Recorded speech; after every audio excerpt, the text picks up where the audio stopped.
Drop it on the random. What up, y'all? Welcome to another edition of That Time in Hip Hop, a podcast about history, nostalgia, but more importantly, the preservation of hip hop music and culture. I am your host, Vegas of Hip Hop Now podcast. With me, as always, the homie Tony of IntoTheDome.com. What's good, bro? Look, man, this is only water tonight. That's it. Feeling good, man.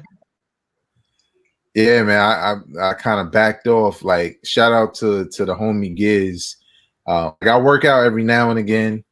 Try to do it a couple of times a week, but he hit me like on September 5th on some, yo, you should do this workout, everybody, or we doing on his family. I don't know, but this workout, September workout, 100 push-ups every day, and you run a mile each day. So running a mile is not that bad. That's like 15 minutes, maybe less. Not bad.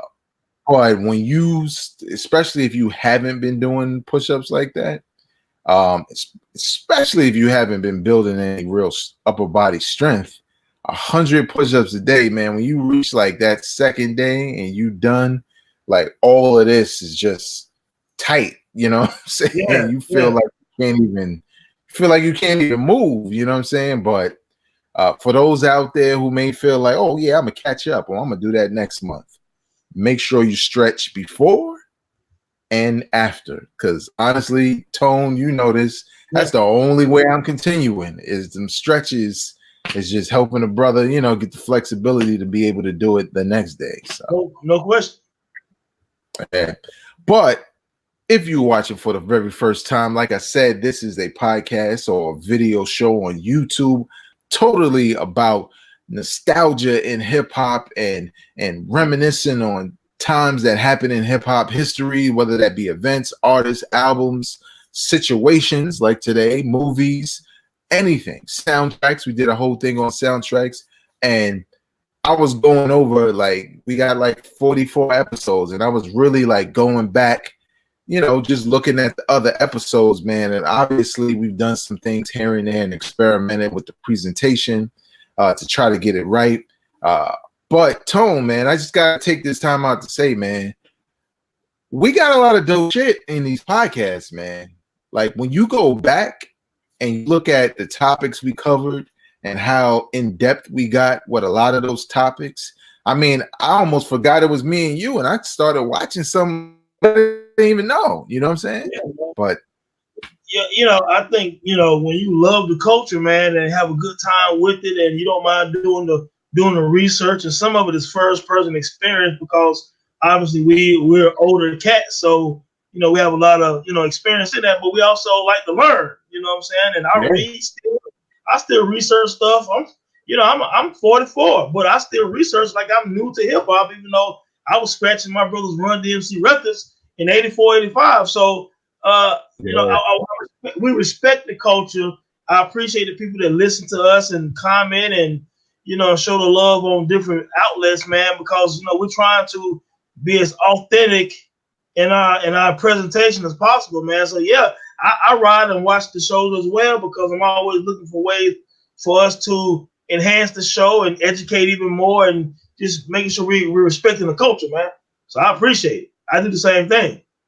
Yeah, and one thing I want people to get from that is, and get from every episode, is it's all about the historical context with this program. It's really about historical context because naturally, unfortunately, in hip hop, we tend to look at things that are old and cast them to the side after a while. And no other genre does that. They honor their legends. They honor their history and legacy. Hip hop is the only genre where we bicker over our different phases like we're immature. You know what I'm saying? Where it's really about honoring what came after. I mean, you don't necessarily have to like everything that comes after, but you know what I'm saying, you also, as a younger cat, need to respect where the thing started, because regardless of how you feel about it, it paved the way for what hip hop is today. You know what I'm saying? Cats wouldn't be making as much money if it wasn't for the Bad Boy era and the Death Row era and all these different eras that did different things to bring money in, to change styles, to change production, to change fashion. All of these things matter. So when me and Tone got together to do this podcast, it wasn't just to toot our own or say we know everything about the past and you need to listen to us. It's more of a history lesson. It's from a historical context. We want everybody, even if you were around, to walk away feeling like, damn, I'm gonna go buy that album. I lost it. Or I heard about Illmatic, but now I understand what the climate was. And now when I listen to it, it's not boring to me anymore. It's because I realized this was hot at the time.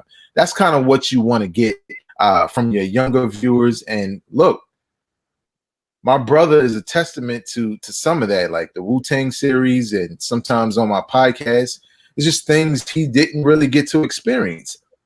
Mm-hmm. Like Illmatic, he didn't experience Illmatic when it dropped. He came to Nas later with Nostradamus, and he liked that album. And then when he went back to Illmatic, he realized all these hits were on the same album. So now he kind of has that same perspective. So, and he's older than me and Tone.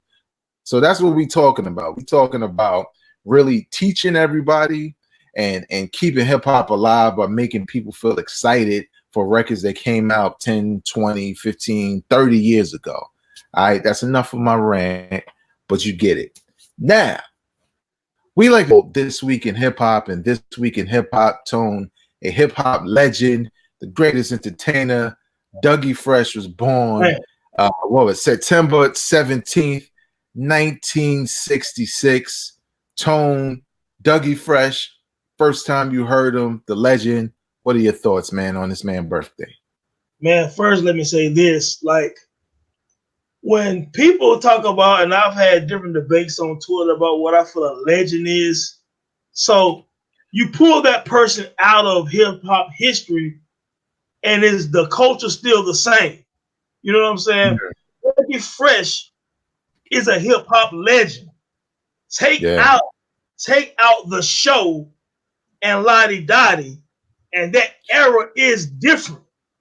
So if anyone is not understanding what I'm saying, go back to YouTube. We're in the age of information. Go to YouTube, listen to The Show, listen to Lottie Dottie, and then read the comments. Mm-hmm. It's for context. Because rap changed when you got the Get Fresh crew and MC Ricky D, who ended up being Slick Rick, together with Get Fresh and their crew. So, man, I mean, me first hearing him was, of course, hearing, The Show. Yeah. And my brother had the record spinning The Show, and then I heard Lottie Dottie. And then my brother used to throw local partners, and then I'm younger and I'm watching the people dancing and their reaction to those songs. And I'm like, these songs are everything. Yeah. And now fast forward to 2019, go to a club and watch the old school set. If a DJ do an old school set and play one of those songs, especially The Show, you'll see older people dancing and revisiting that time. And I remember being in college in the 90s, and when The Show came on in the clubs, people were dancing like it was the New Jack Swing. So Dougie Fresh also been a legendary hip beatboxer. I think he was even in the game before Biz Markie. You know what I'm saying? And Dougie Fresh still tours the world performing and beatboxing. He's in his 50s now. He still looks good and rejuvenated and has the same energy. I saw him at Essence Festival more than once in New Orleans, and he's still Dougie Fresh. He still comes to big events, takes the mic as an MC, controls the crowd, because he doesn't remind you of your typical MC who doing these songs and deep layers of lyricism and stuff. No, he is a master of ceremony. He can get that microphone in any kind of environment, any kind of club, whatever, and you will be engaged with Dougie Fresh because he's an MC.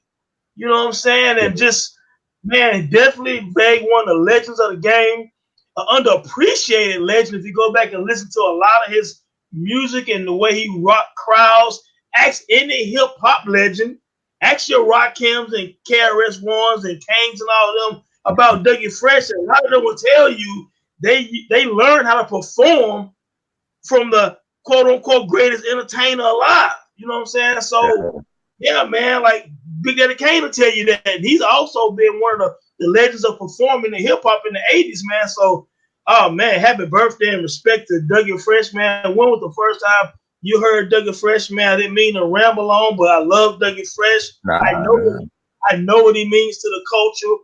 I know a lot of young cats might be listening. Please do your research on Dougie Fresh, man.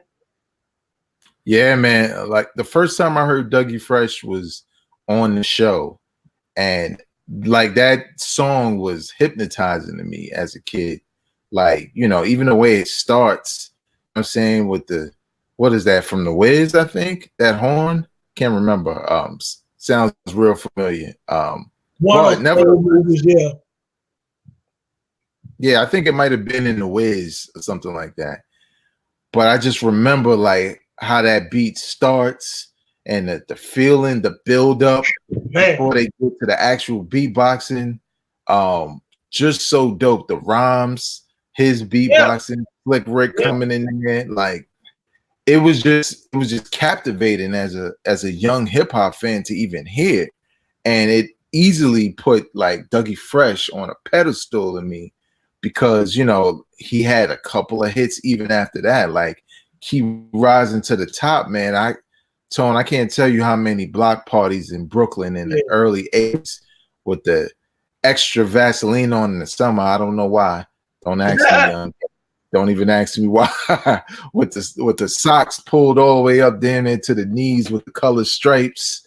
But so many block parties, you know what I'm saying, keep rising to the top would play, you know what I'm saying, Dougie Fresh, and then he had the one move, you know what I'm saying? Hero. Yeah, that actually the young people turned into the Dougie because it was very similar, you know what I'm saying, in the dance move. But this is Dougie Fresh. This is a legendary hip hop artist from the 80s. You know what I'm saying? And the brother still looks damn near exactly the same. He does, man. Absolutely. Yeah. Absolutely. He looks like he's not aging at all. Yeah. But yeah, man, Dougie Fresh was a legend, you know what I'm saying? A pioneer in the beatboxing. Like Tone said, man, a crazy master of ceremonies. Like, just to step aside, but still keep it connected. A couple of years ago, maybe more than 10 years ago, I was a part of a jazz festival in the Bahamas, like covering it with the radio station I work with. So it was me and another cat, shout out to Bass and James, who went out there to cover it. And I remember we wound up getting like these real, and this was straight off the hustle, to be honest, a real intimate interview with Lou Rawls when he was still alive and Roy Ayers.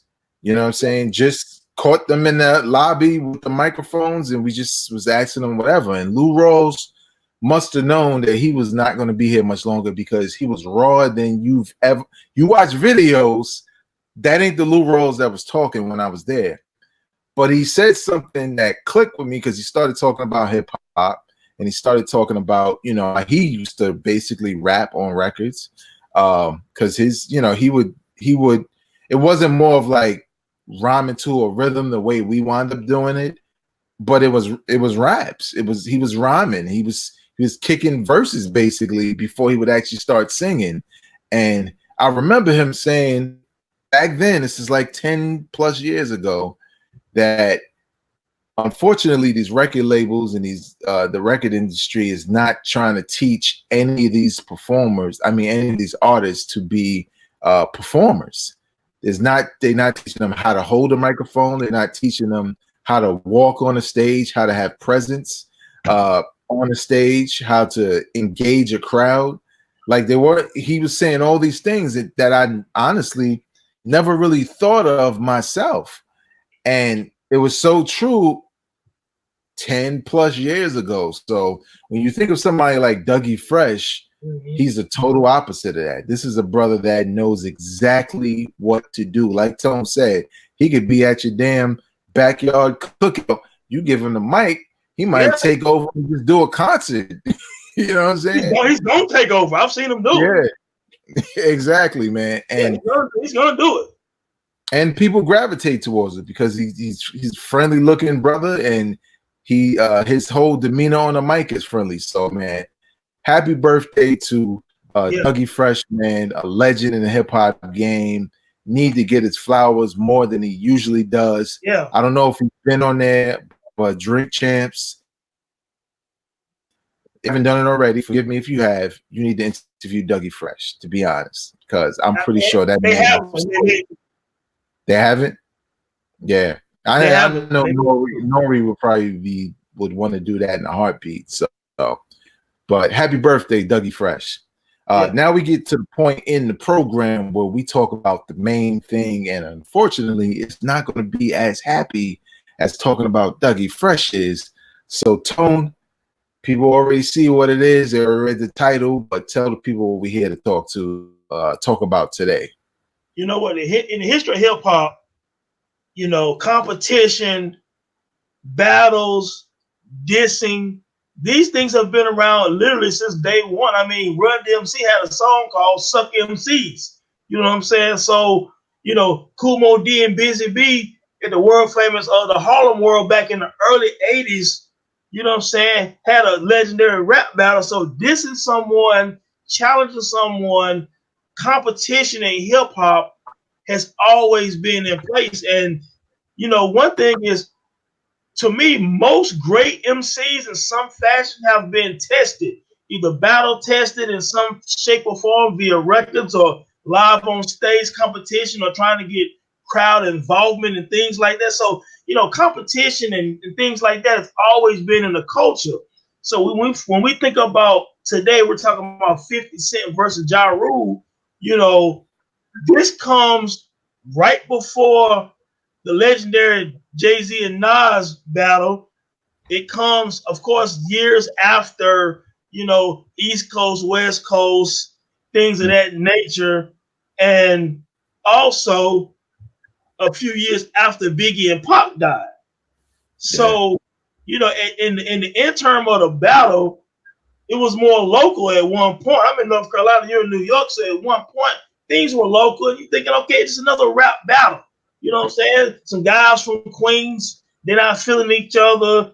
Maybe they don't like each other. One rumor was, you know, Ja got mad because he saw 50 Cent in the club one night with a dude that robbed him. You know what I'm saying? And you know, Ja said, you know, his situation with 50 had nothing to do with that. 50 says otherwise. Ja said he came back home one time, one of his boys got out of jail, walked down the block with him. Dude asked him about some chick, and Ja like, well, yeah, nah, I didn't have nothing to do with that. Dude stuck him up. I said, hey, take this chain, whatever. Okay, you know, he got me. You know, then Supreme and Grip get into it, and et cetera, et cetera. He get his chain back. That's the end of it. 50 Cent version is, you know, Ja sees him and that particular guy in the club, and then it starts from there. So there's a lot of gray area with the beginning, you know, that beef or situation. You know what I'm saying? But at the same time, it's hip hop, so we didn't know how far it was gonna go. So 50 Cent had already came out years before that on In Too Deep soundtrack with that How to Rob. You know what I'm saying? So he disses like 30 rappers, R&B guys, keep sweating everybody. You know what I'm saying? So 50's coming to the game dissing the same way KRS came in, dissing MC Shan. You know, MC Shan was the big guy in Queens. KRS-One says, okay, you're a star, I'm gonna take you down. You know what I'm saying? 50 Cent looking at it, I'm trying to take everybody down. You know what I'm saying? But he was kind of joking and clowning and having fun with it, even though he eventually threw some shots at Wu-Tang on some mixtapes and all of that kind of stuff like that we were talking about before. Come Ja Rule, you know, it becomes a little situation locally, it gets personal. You know, 50 Cent does Your Life on the Line, you know what I'm saying? And then it's like, oh, okay, so now it's a full-fledged, he dissed him. You know what I'm saying? And Ja Rule at the time is a huge star. You know, so he's already had his debut album, and he's platinum. He's about on be on the verge of his follow up in the album after that. We'll get into his success or whatever. So he's kind of trying to blow it off. But he threw shots here and there, and some of his guys threw shots here and there, but it was starting to bubble, man.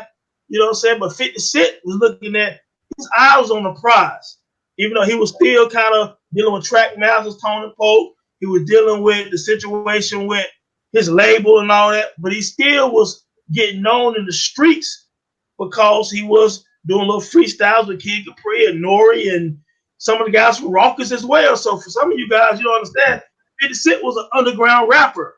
He was doing a lot of freestyles. He was doing mixtape, battling. And so he saw opportunity with Ja Rule, like I said a few minutes ago, like KRS saw with MC Shan, and it kind of started from there. Now, Vega, I'm going to get more in detail in a few minutes.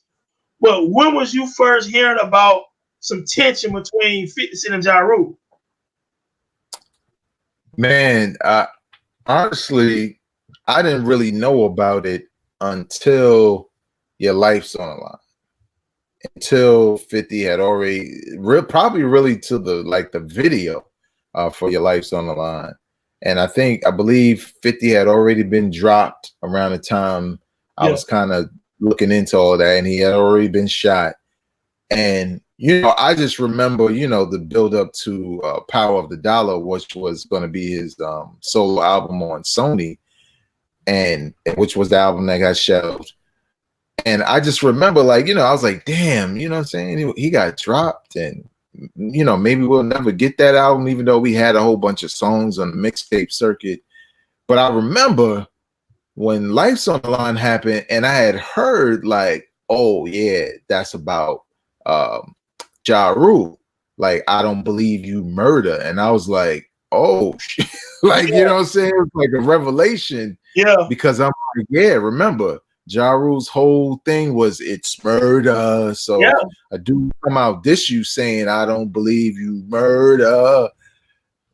It's pretty clear without him saying his name. And then, you know, it started to leak out with the history and the fight in the studio and all that stuff that, you know, Tone and get into. But that's kind of when it hit me. And then like 50 Cent's whole situation just got bigger and bigger to me, because it wasn't just this rapper that was interested in his music. Now it was this whole backstory that was embedded in his music that was kind of starting to reveal itself little by little, you know, and featuring dudes who weren't rappers.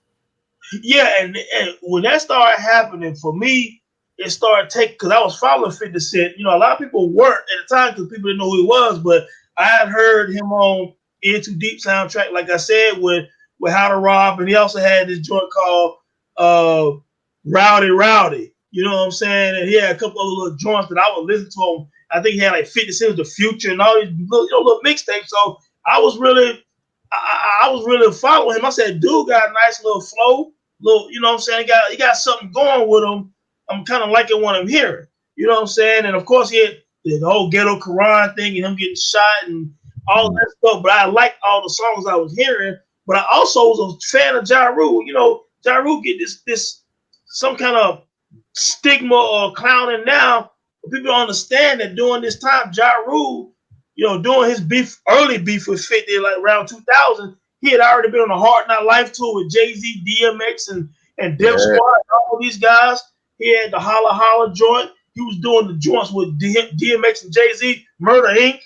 You know what I'm saying? He had several songs with them, and he wasn't getting outshined on those songs. I mean, he was on songs with DMX and Jay-Z at the height of It's Dark and Hell is Hot and Volume 2 Hard Knock Life, and Ja was not. So for all of you guys looking at Ja Rule now, it's revisionist history. I was there. Ja Rule was dope. You know what I'm saying? And his solo album was a lot of anticipation.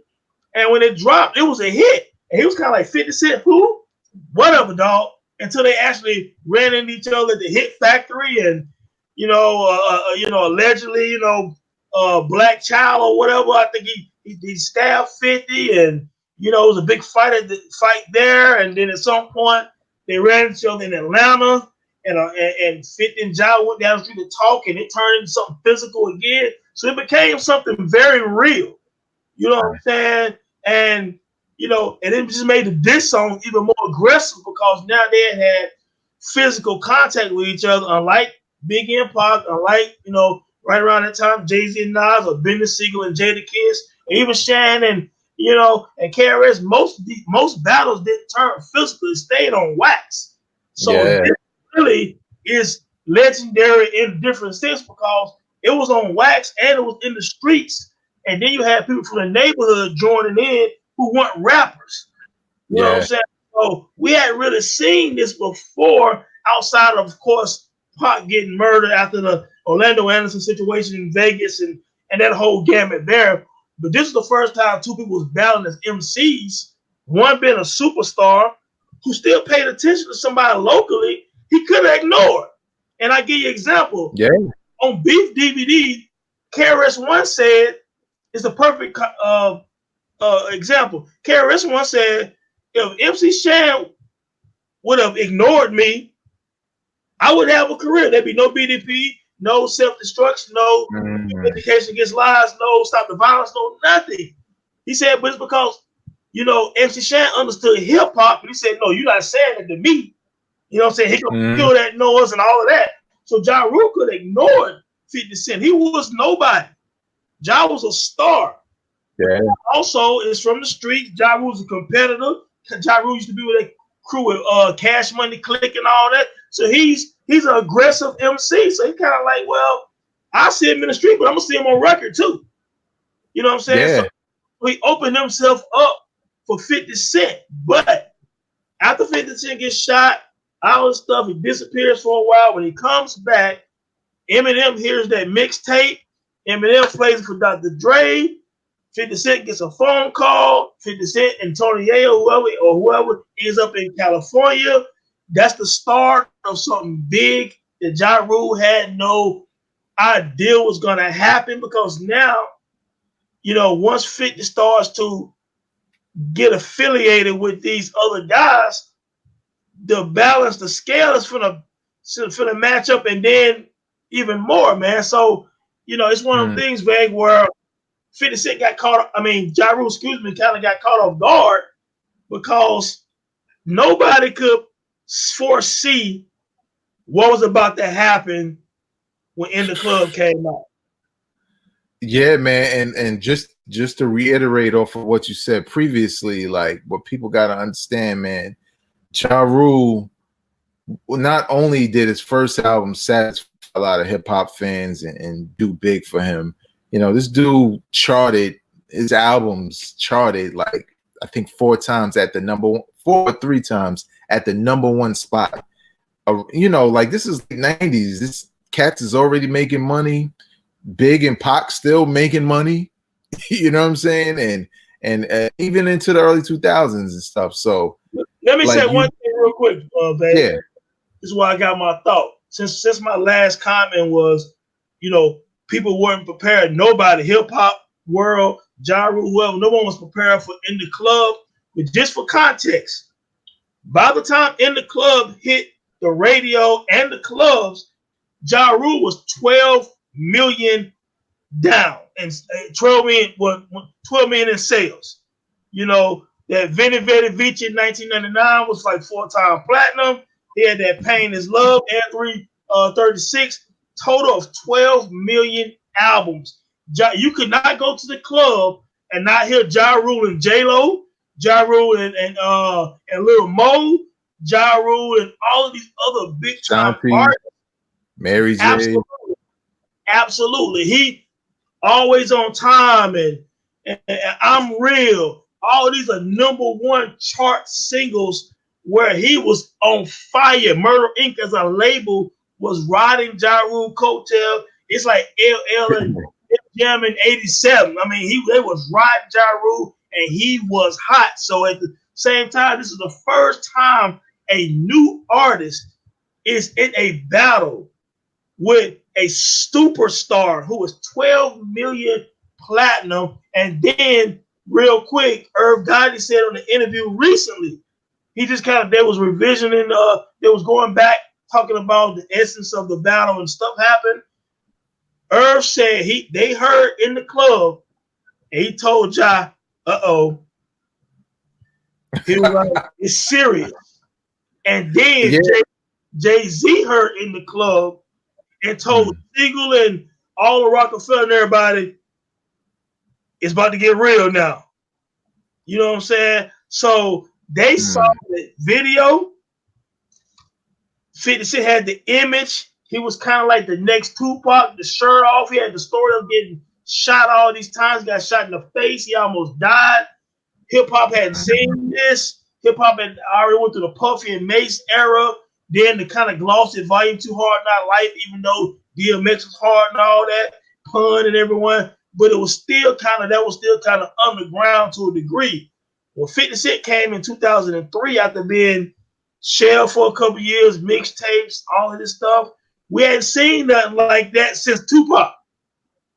And yeah, well, let me give this perspective of the buildup, because I think especially with them both being from Queens, New York, what really happened or started to happen, at least on our side, because I always tell the story of how I knew 50 and G Unit was big when I saw a billboard in downtown Brooklyn of their mixtape.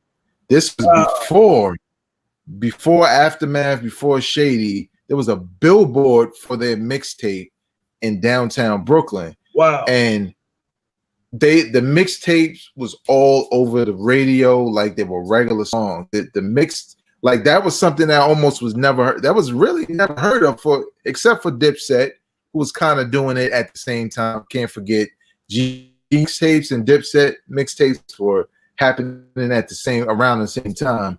But it was crazy because he was killing Ja Rule on these mixtapes. Right. And these mixtapes weren't going platinum on billboards. They was going platinum in the hood, and they were getting him ridiculous amounts of spins. You know what I'm saying? And in New York City, you know what I'm saying? That's the biggest market, because it's a lot of people there. You know what I'm saying? And for him to be getting that amount of spins for a mixtape at that time, or a series of mixtapes, and have people anticipate him, and he's killing Ja Rule, it was almost as if he was planting the seed of, oh, y'all like this dude? He's a clown. He sound like Cookie Monster when he's singing, and you know what I'm saying? But it like you said, man, it kind of built up to the point where by the time In the Club came out, now it wasn't a grassroots operation. Now it was real. So no, but to your point too, just so listeners will know, we didn't see no billboards, but the same way you guys were hearing all those mixtapes, they made their way to North Carolina, where I am, and I was getting those mixtapes. And also during that time, you had Napster and a bunch of streaming services, and finally internet, so I was able to still cop them. But in barbershops and in the hoods down here in North Carolina, we had 50 Cent mixtapes. You know what I'm saying? And Cass was like, "Yo, dude, nice." You know what I'm saying? And you're right, he was dissing. They were dissing Ja Rule and Murder Inc. and taking shots at other people too. You know what I'm saying? Just like, again, 50 Cent had that song "Be a Gentleman" and was dissing Jay-Z. That's why Jay-Z came back on Volume 3 and said, "I'm about $1. What the is 50 Cent?" You know what I'm saying? Like, so he was throwing shots at different people at the time, and they also was doing some stuff where, on the Nostradamus tour, 50 was rocking with Nas and Meth and all them Nostradamus tour and doing all that stuff too. But yeah, they still had the mixtapes popping, man. So lead up In the Club, like you said, in the streets he was known, but nobody could have anticipated a single like In the Club, and all of a sudden your song is the most played song on the radio and in the club. And now I'm gonna take this opportunity to put Wankster out. You know what I'm saying? And then Wankster is out. They do a video for Wankster. You know what I'm saying? And have a doll of Ja Rule and dissing Ja Rule, and now it's like real. So look, let me pose this question to you, like, because I think that was definitely like a turning point where hip hop fans were like kind of over here, and they dug Ja Rule. You know what I'm saying? At least that's what it seemed like. Everybody did. And then it seemed like it was slowly going over to 50 Cent and G Unit.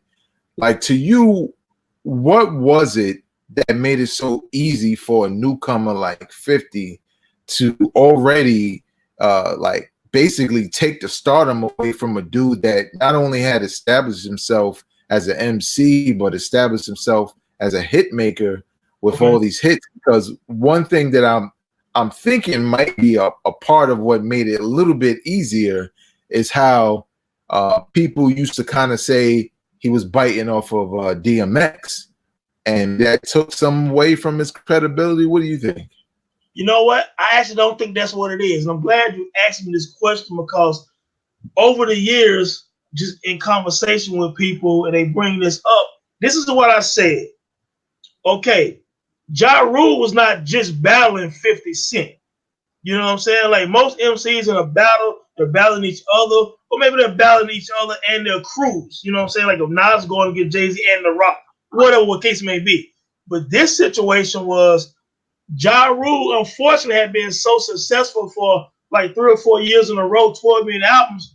Sometimes your success is your gift and your curse. So people say, kind of need something fresh to happen now. Not only was 50 Cent fresh, have the story behind him that most rappers just rap about. 50 Cent actually had lived it. He was known to be a little troublemaker in Southside Jamaica, Queens. He did almost get murdered by, possibly Supreme McGriff, who was one of the biggest gangsters in New York with the Supreme team.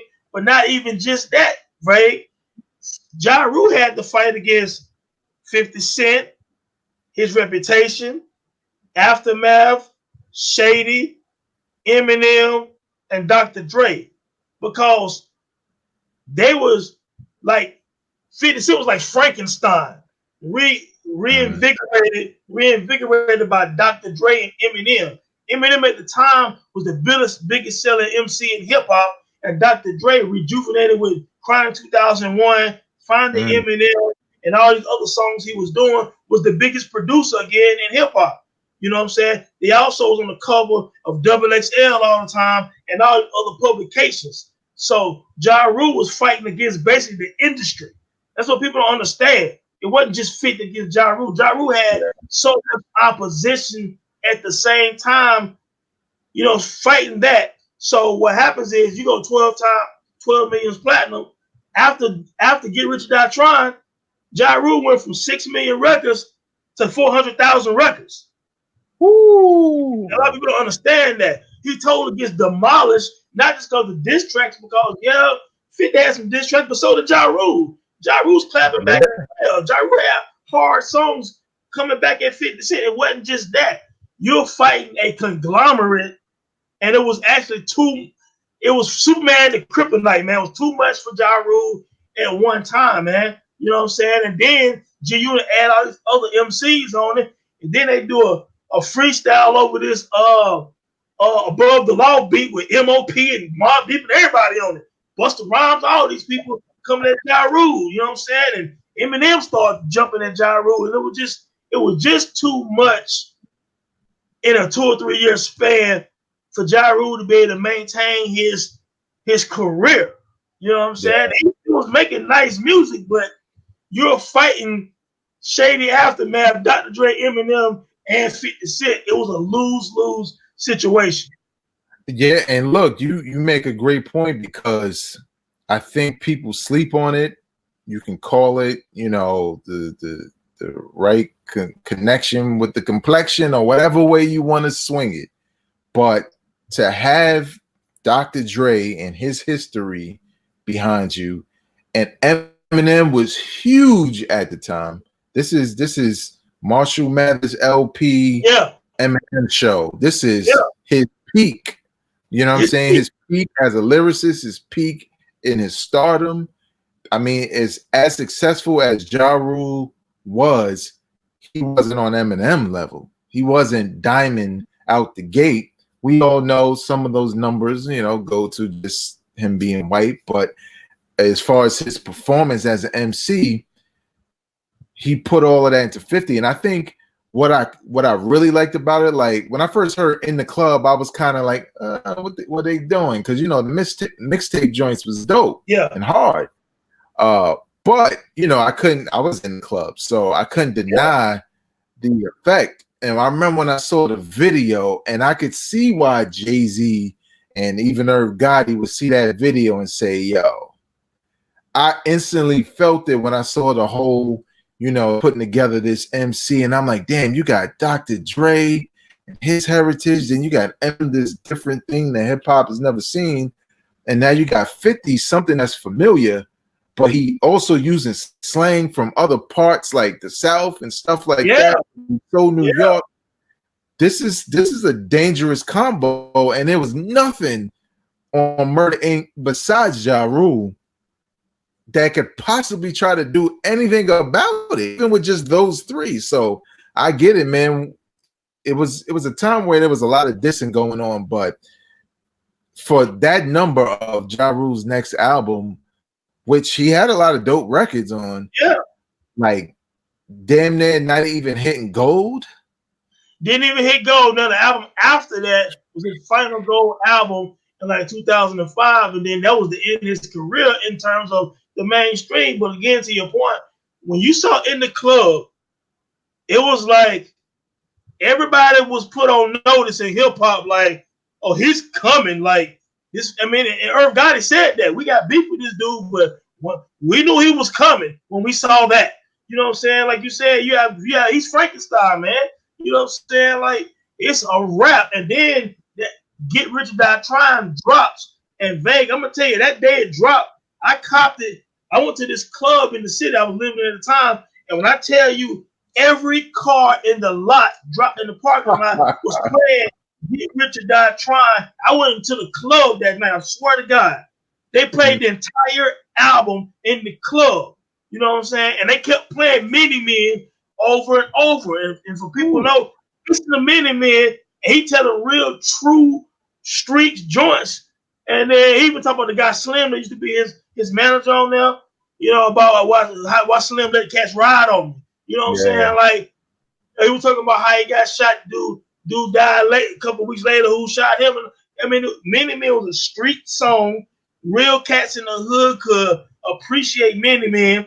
Then he had that joint on there, What Up Blood, What Up Gangsta. You know what I'm saying? So now you are getting love from the West Coast because they hearing that slang. Down south heard some of 50 Cent slang.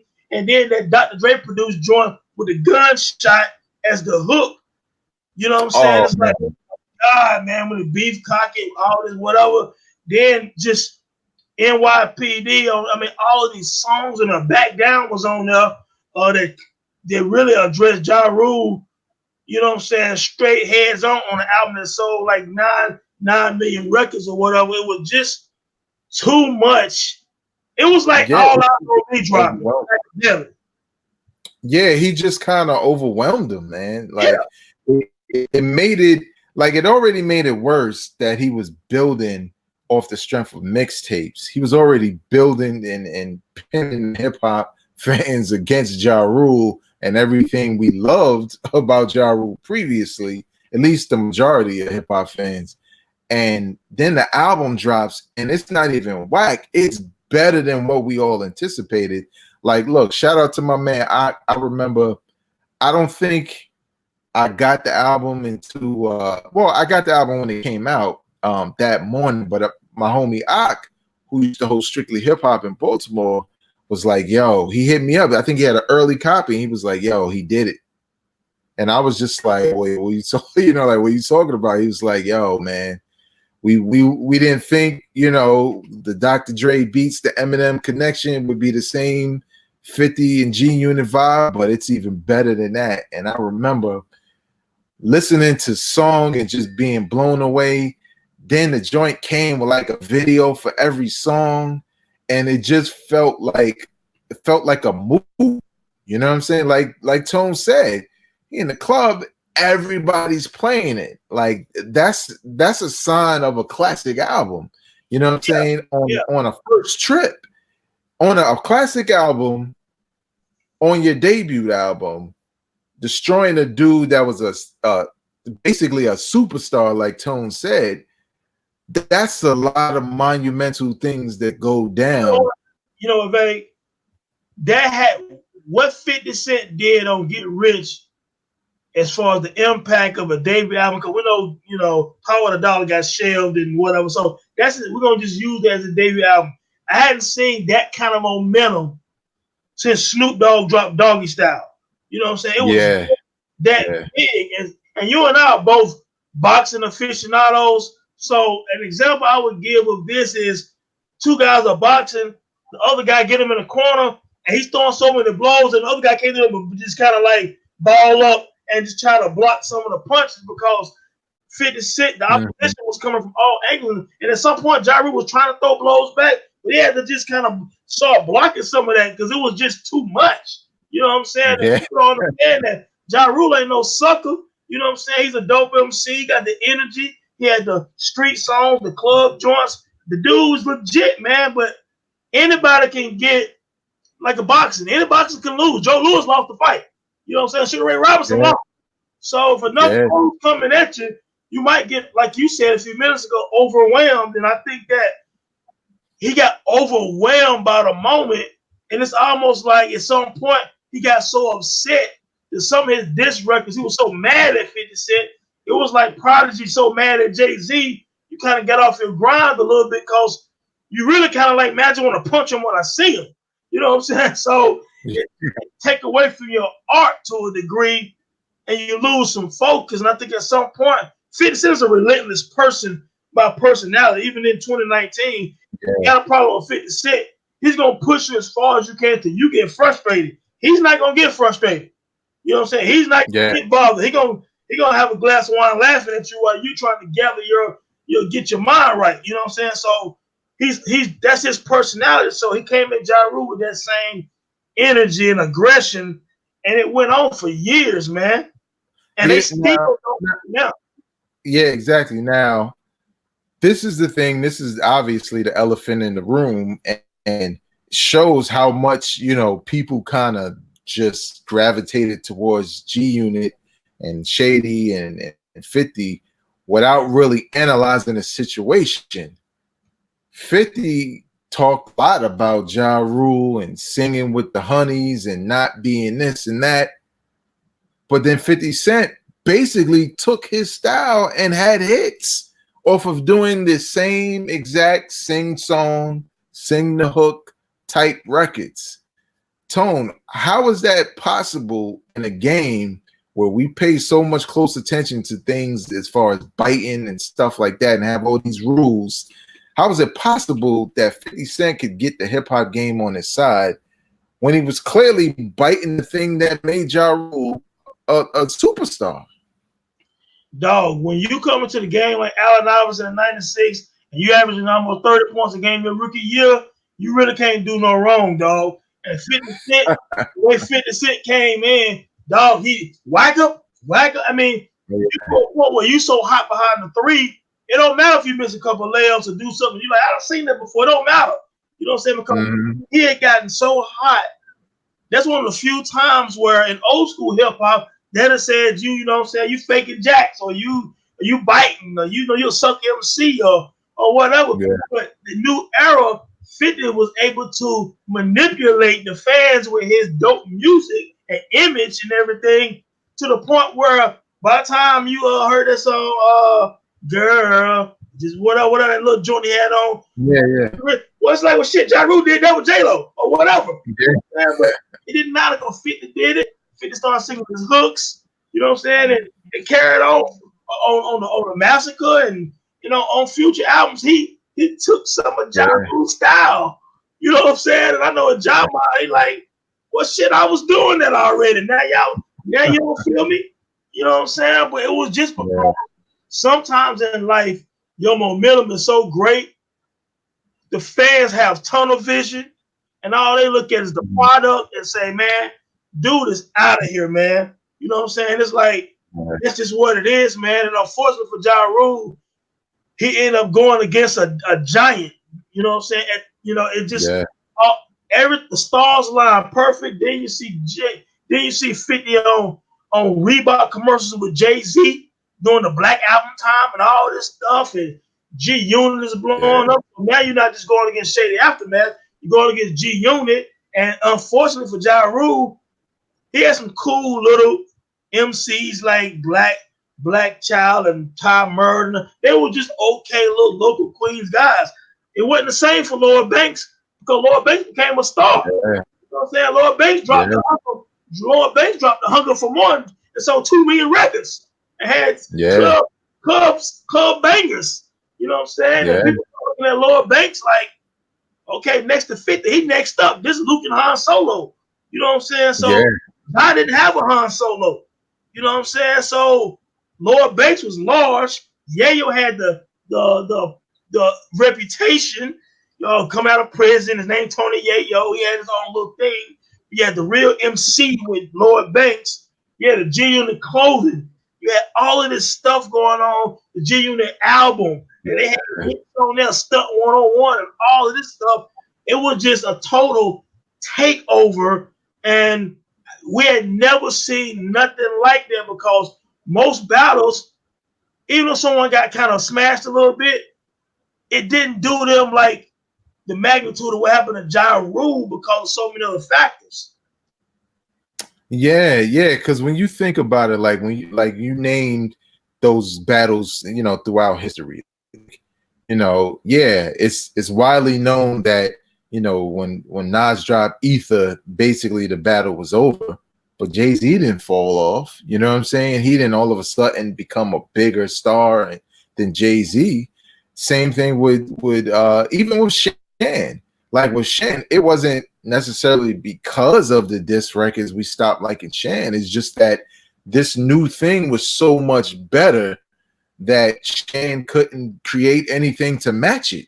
You know what I'm saying? So it was kind of like you like him, you don't. But Ja Rule was bigger than that. You know what I'm saying? Commercially, bigger than Nas, commercially bigger than Nas, commercially bigger than Shan. And for him to lose all of that, you know what I'm saying? Like to lose that shining star, because Drake done battled a couple of dudes. He ain't trade places with Pusha T. You know what I'm saying? No, you know what? Yeah, you know what? And I know people gonna probably say I'm stretching right here, but I'm gonna say this, but just people feel me out on this. 50 Cent taking down Ja Rule after 12 million sold would have been like if Cannabis would have destroyed LL Cool J.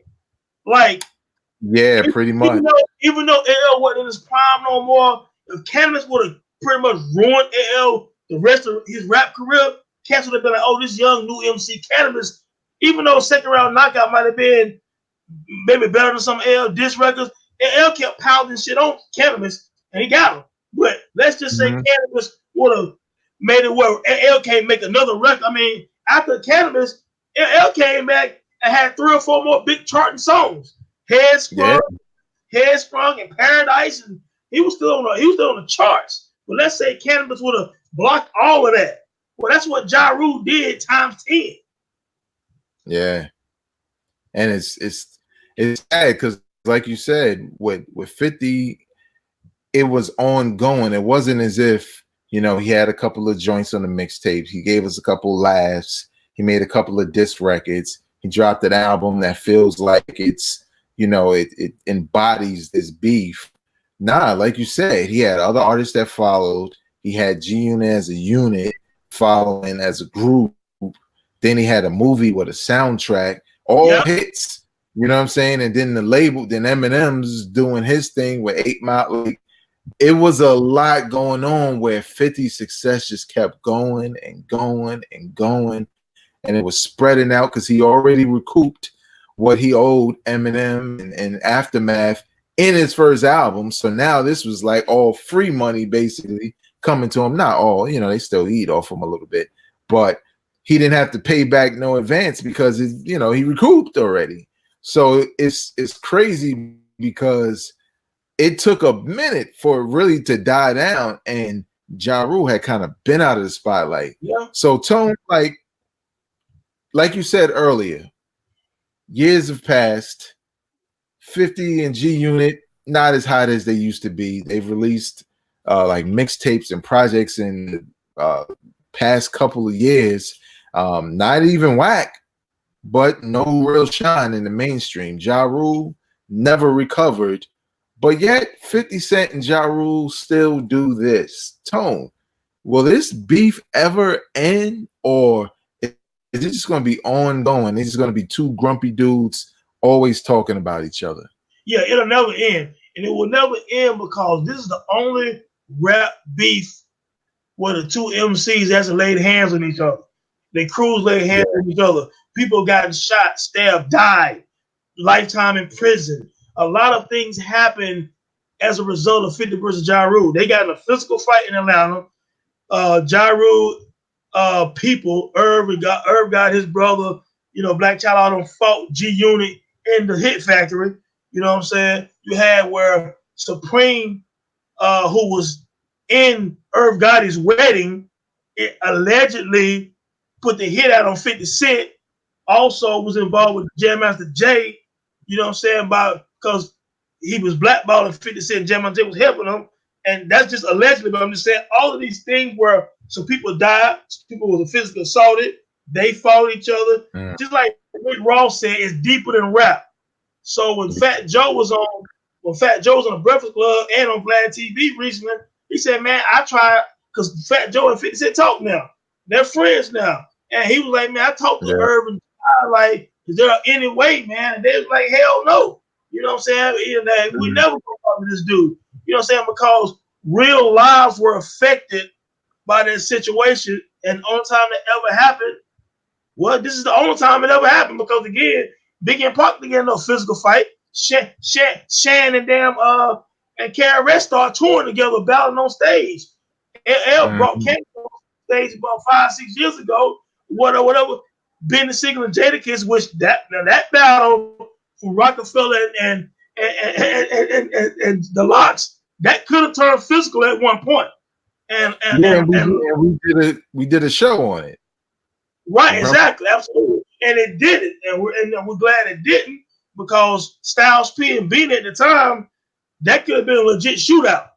You know what I'm saying? And so we're lucky that all those times in hip hop it never got to the level of aggression that Ja Rule and 50 Cent went to. So no, it would never be, because pride and ego and just history in general, they can't piece it up. So I think they've learned to live in their own worlds and keep it moving. It'll always be that way to me.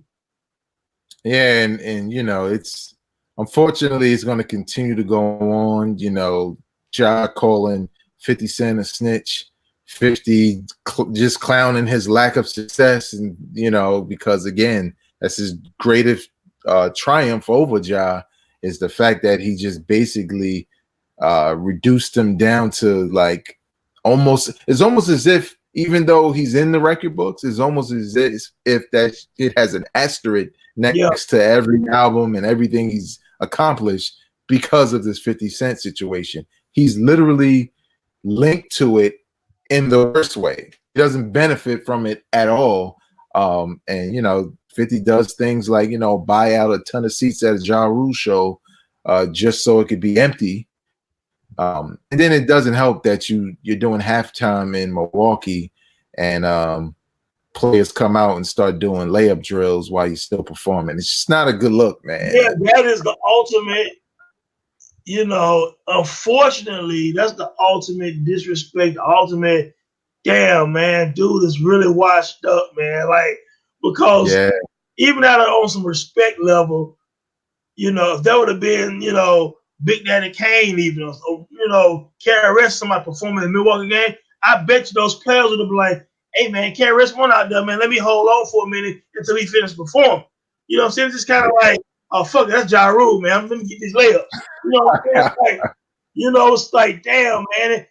And Ja Rule probably feels so slighted and disrespected. Like, man, I put it down for y'all. I performed hard on stage. I made the song y'all love. Y'all danced to my songs for years. I wrote for J-Lo and Mary J. I did all this for not just for me, but for my fans. And it's like, damn, man, all right, dude, hot, that's cool, but y'all gonna like totally turn against me? You know what I'm saying? Like, I think there's some part of him. I saw his Instagram. He seemed like he in a good place in his life. He seemed like he took care of his finances, and him and his wife and kids seemed like they're in a good place and living a good life and vacationing. So life is still good, I assume, and stuff like that. But just as a competitor and the MC, I know it's somewhere inside of me like, damn, man, I thought it was still closer than that when we just look at the music, and y'all just kind of like threw me to the side like I wasn't 12 million in.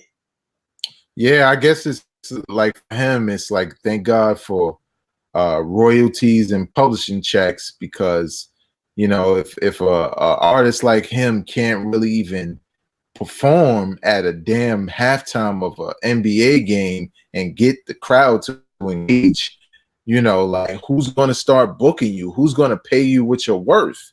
You know what I'm saying? To come and do shows. But, you know, again, the man had a ton of hits, and they don't take those checks away because another rapper bested you. No, you're still getting paid off of those big hits. So it is what it is. But what do y'all think about that whole time, man? Are you still a fan of Ja Rule? Do you still have the albums? Did you not even mess with him anyway? And 50 Cent dissing him was right up your alley? Or did you not like either one of them? Leave your comments in the comment section below. Let us know what y'all think about that time in hip hop, where basically 50 Cent just erased Ja Rule from the hip hop record books, except for as it relates to his debut album and his rise in the hip hop game. But now we're going to get to a point in the show where we recommend something you should go back and listen to. And Tone, I think people should go back and listen to Above the Law's album, dropped in 1994, Uncle Sam's Curse, man. Looking at the album cover alone just says this is what 90s gangster West Coast hip hop was like. And you look at that cover and you get it, but you're kind of like, just something about this is really dark. It's a lot of funk tracks on there, you know what I'm saying? But more than the gangster stuff, it's an incredibly conscious hip hop album. And to me, that's kind of the gangster rap I really like. Gangster rap that still keeps that gangster side to it, has a lot of funk to it, and at the same time, they speaking on some serious issues like mass incarceration and racism, and they got a lot of skits in there that play to that from movies that some of us remember. Some of us who are younger might be like, what the hell movie was that? But it's just such a timeless piece for 1994, after the riots, just a different LA, different time, man. Some of my favorite songs on here: Return of the Real Shit, Concrete Jungle, Black Superman, of course, Who Ride. It's 12 tracks on here, but it's a very dope album. And again, for those who weren't around during that time, and maybe your introduction to West Coast hip hop and that whole vibe of that time, maybe it's like movies like Menace to Society, or maybe it's a game like Grand Theft Auto San Andreas. This music is from that time, and that was the climate of the sound. That was the climate of the thoughts on the West Coast and across the country. So it's a very dope album. Another group that gets forgotten in history, but nevertheless, man, went back and listened to it a couple of months ago, then a couple of weeks ago, and then I listened to it again today. Man, I could just chill to this joint because I just love this type of West Coast hip hop. So, Tone, what did you think about Above the Law's Uncle Sam's Curse, and what's your recommendation for this week? Yeah, man, I haven't heard that Above the Law in years. But, you know, I like Above the Law. They was raw. You know what I'm saying? And I remember the album. Of course, I remember the video for Black Superman. That's the standout track for me. The other joints you named, the album was dope, but Black Superman was dope. I thought the beat was killer. I remember Biggie Smalls freestyling over all these West Coast beats, and that was one of them. And then a few years ago, then a few years ago, Crooked I freestyled over some beats and rhymed over that joint too. And just Above the Law, the production, Cole 187, underrated producer on the West Coast. You know what I'm saying? He was the leader of Above the Law. He had a dope voice. I liked him as an MC, but man, he was also a dope producer, man. And they always had some hard ass beats and some ill subject matter. Yeah, man. Above the Law don't get the props they deserve, man. They kind of like King T and a few other people from the West Coast who, you know, they were popular, but they wasn't famous like they could have been, man. But yeah, shout out. That was a dope album, man. But my recommendation this week, man, is a North Carolina group called Actual Proof. At one point, there was a Ninth Wonders label, Jamla. I'm not sure if they own it anymore, but there was a mixtape. It was kind of an album / mixtape that came out in 2011 called The Talented 10th, and it had like 19 tracks on it.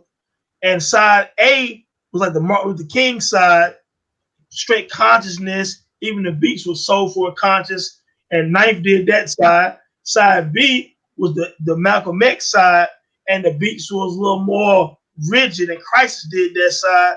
And there's a video you can watch called The X Factor. And one of the guys from Actual Proof had like a Martin Luther King type button up and tie, and the other guy had like the Malcolm X hat and the Malcolm X outfit on. Listen, man, Actual Proof was a very dope. They're a very dope group. They remind me. I call them down here the North Carolina Camp Low. You know what I'm saying? On their album Black Boy Radio, Camp Low did a song with them. But yeah, The Talented 10th, man, amazing historical type. It's a lot of history they speak on in the album. The beats, if you like the Soul Council here in North Carolina with Ninth Wonder and Crisis and all of them, those are the beats on there.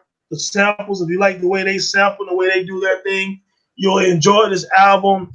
Very conscious brothers, very down-to-earth brothers. Just some dope MCs, man, that, as a matter of fact, I just talked to one of them on Twitter today, and just let them know that I'm a big fan, and I can't wait for them to drop another project. You know what I'm saying? But please go YouTube Actual Proof. And just another quick bit of history before we go. Kendrick Lamar tweeted Ninth back in like 2009 and said, "Hey man, I love to rap over one of your beats, bro. I'm a fan, yada yada yada." So they both reposted kind of like that tweet when Ninth did Duckworth for Damn album.